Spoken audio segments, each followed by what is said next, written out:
Emerson Pansieri tá na área, um abraço, boa tarde, Pansieri. Boa tarde pra você também, João Vitor Cirilo, um abraço pra quem acompanha o Rádio Esportes da Itatiaia, Simões, Panzi, eu falo do Cruzeiro em nome de Betfair e Cruzeiro, o jogo é outro, Betfair é time grande, é o Cruzeiro em campo amanhã contra a equipe do Fluminense às 9:30 da noite, jogo que é clássico do futebol brasileiro, sabemos desta partida, o quanto é importante também nesta caminhada do Cruzeiro dentro de casa, com um aproveitamento bem legal, né? Se no ano passado o Cruzeiro não vencia sob seus domínios, este ano é bem diferente. No Campeonato Brasileiro, o Cruzeiro tem 3 jogos e 3 vitórias. Sabe que amanhã é aquele visitante indigesto, né? O Fluminense gosta de aprontar, mas o Cruzeiro está se preparando para este confronto, inclusive com o treino sendo finalizado agora na Toca da Raposa 2. E aí, Cirilo, você pode me perguntar, ô Pansieri, o que vai fazer o técnico Fernando Seabra sem o Rafa Silva? O Rafa Silva ainda não saiu esse resultado do exame dele, que ele fez ontem, mas, sinceramente, para um jogador que saiu no primeiro tempo, com a mão na posterior da coxa, toda a atenção também do departamento médico com o jogador, eu acredito que ele não vai jogar, né? Independentemente se for algo até mais leve, tem aí um tempo de recuperação para deixar o corpo em dia e, sinceramente, é baixa. Com isso, o que vai fazer o técnico Fernando Seabra? Ele pode fazer uma opção por um ataque mais leve, né? Ele pode colocar um ataque sem um homem, por exemplo, com tanta chegada na área, que é o Rafa Silva, apesar de não ser um centroavantão de origem, o Rafa Silva nunca foi um centroavantão de origem, ele tem essa mobilidade ali no ataque, apesar de fazer essa função, já que o Dineno ainda segue com esse problema físico dele, né? Ele passou pela cirurgia por conta de uma pubalgia, ou ele então coloca esse ataque móvel e aí ele tem as opções, né? Veron com Robert, e aí puxaria mais um jogador jovem, talvez um João Pedro, ou ele opta também por um garoto, que é o Arthur Viana, que entrou no segundo tempo da partida no jogo contra o Vasco, fez a estreia dele no time principal, né? Vinha atuando bem no sub-20 do Cruzeiro, bons jogos, gols marcados, mas a gente sabe, tem que ter o discernimento que base é uma coisa e principal é outra, mas é a grande dúvida e o grande questionamento hoje em relação a essa formação no Cruzeiro. O que ajuda, Cirilo, o que pode facilitar também nessa construção de ideias do Fernando Seabra é que ele tem a volta do Matheus Pereira. Ontem noticiamos aqui na Itatiaia, trouxemos o vídeo do Matheus Pereira na turma do bate-bola, feliz da vida com essa renovação de contrato até 2026, né? Até junho de 2026 tem o Matheus Pereira no Cruzeiro, teve aí uma valorização salarial, tem aí também essa sinergia com o grupo, é um cara que se dá muito bem com o grupo, tem também uma fala importante no vestiário do Cruzeiro, o Matheus Pereira. Muita gente vê o Matheus ali, que é sempre muito ponderado nas palavras, né, quando vai dar entrevista, mas tem uma postura legal em termos de vestiário e é uma referência técnica e também dentro do vestiário do Cruzeiro. Ele volta após cumprir suspensão. E em alguns jogos, Cirilo, se você for pegar e puxar pela memória, o que ele já fez? Aquele jogador que chega mais à área, apesar de não ser um centroavante de origem, e lógico que não é um meia de criação, mas aí ele poderia ter ali a presença de alguns atletas abertos e ele tendo mais essa função de chegar na área da equipe do Fluminense. Enfim, eu tô trazendo e desenhando algumas possibilidades e alternativas do que vem fazendo o técnico Fernando Seabra pensando nesse jogo de amanhã. Boa, Pansieri. Edu, como você observa esse ataque do Cruzeiro?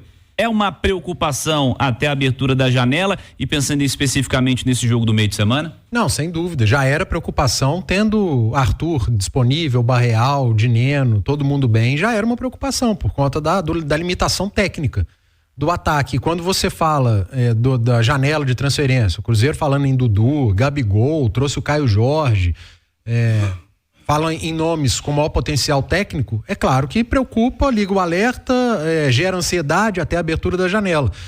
E potencializa essa preocupação quando você perde algumas peças.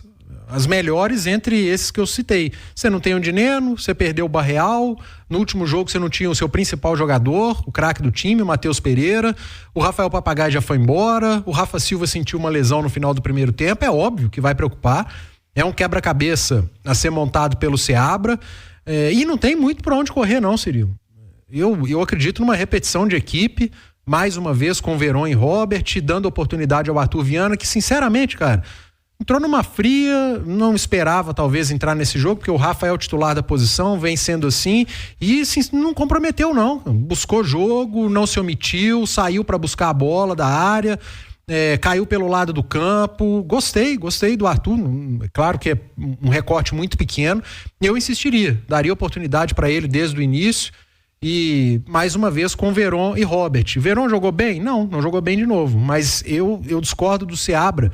Depois do jogo ele falou do posicionamento e da função do Verón. Acho que tá jogando muito por dentro pelo corredor central. Entendo, porque do lado direito é o William. Se você pegar as ações ofensivas de William e Marlon, você vai entender porque o ponta que joga com o Marlon participa mais do jogo e o que joga com o William participa menos.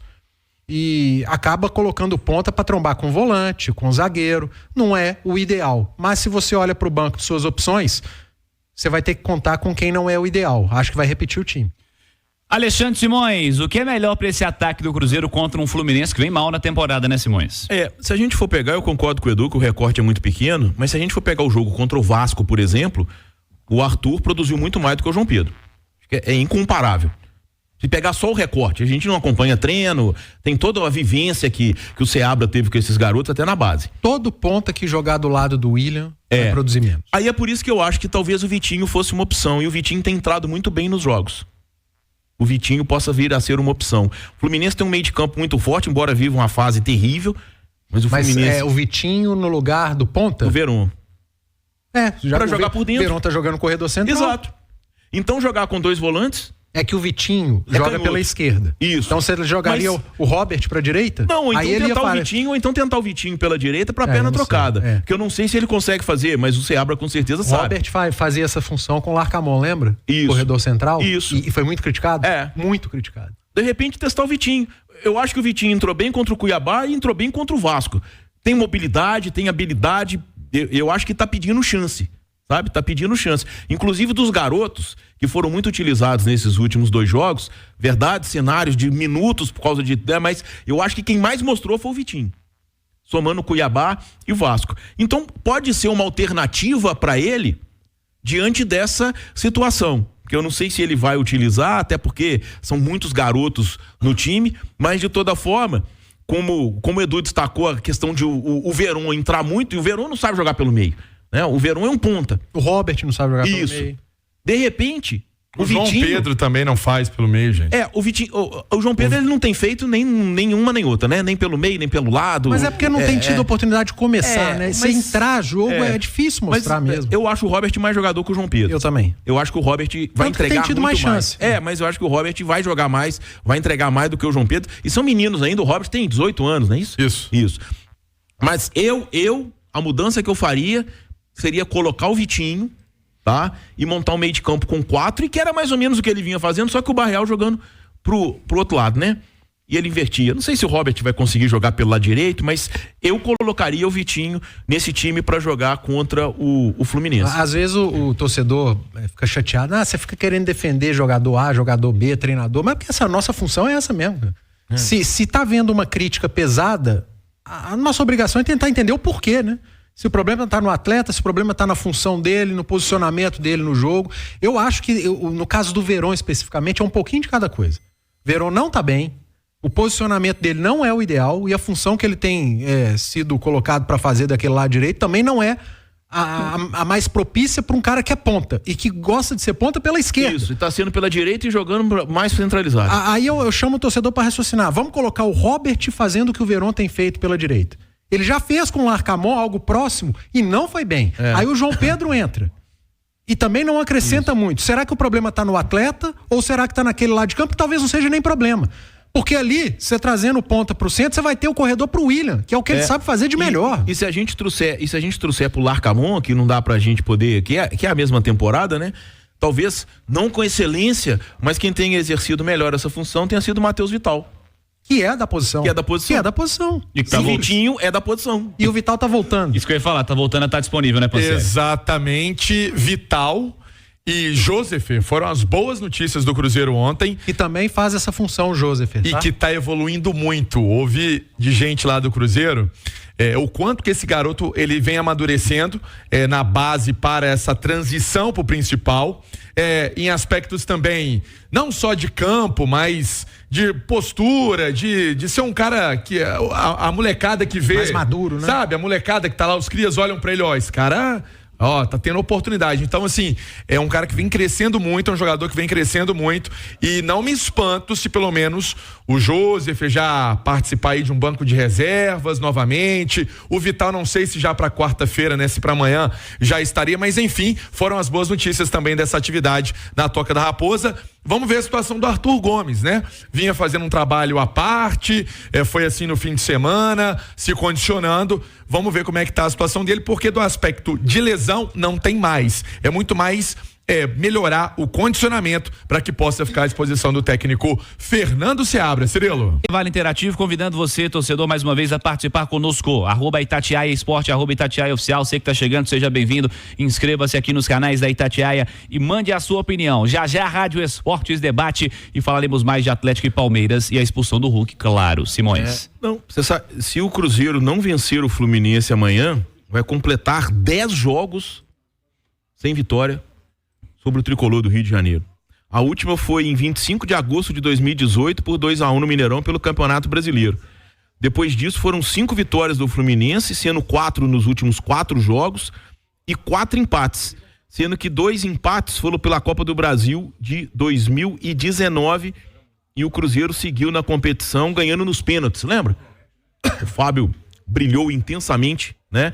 Eles empataram lá no Maracanã por 1-1 e empataram aqui no Mineirão por 2-2, e aí na disputa de pênaltis o Fábio foi o cara, né? O Fluminense desse brasileiro, Simões, tá me chamando a atenção. Sequência, depois da vitória contra o Vasco, Corinthians 3-0, os adversários, tá? São Paulo 2-1, Fluminense empatou com o Juventude 1-1, aquela falha do Fábio, né? Um gol do Jadson Silva. Eu estava lá. Que pena. Paguei pra ver o Fábio entregar a bola. Botafogo 1, Fluminense 0. Aliás, isso aí era pra ser uns 4, se não era fosse pra ser o uns Fábio. 4. Aliás, não é Jadson Silva, não. Jadson Silva era da base. Não, é o Jadson Silva do Bragantino. Isso, esse é o Jadson. Isso aí. Os dois jogaram aqui. E o Fluminense perdeu também pro Atlético Goianiense 2-1. Contra esse Fluminense, agora esse fim de semana. Contra esse Fluminense que não tá ganhando de ninguém no Brasileiro. Qual que é o cenário de favoritismo amanhã? Olha só, o Fluminense tá reforçado, né? Porque o Felipe Melo foi expulso, né? É um reforço realmente. O Felipe Melo foi expulso, o Felipe Melo tá... a confusão sururu que teve lá, né? Empurrou o assessor de imprensa lá. É uma covardia, né? Não tem ninguém certo na história, né? Paulo tá me falando também que o Ganso era o terceiro amarelo. Você não tem que pular igual perereca na frente de banco de reserva, dentro do campo. Claro. Né? Agora, a promessa... Melo, pelo amor de Deus. A promessa do Diniz, assim, ele tá na corda bamba, né? E acabou de renovar contrato até o fim do ano que vem, né? Sim.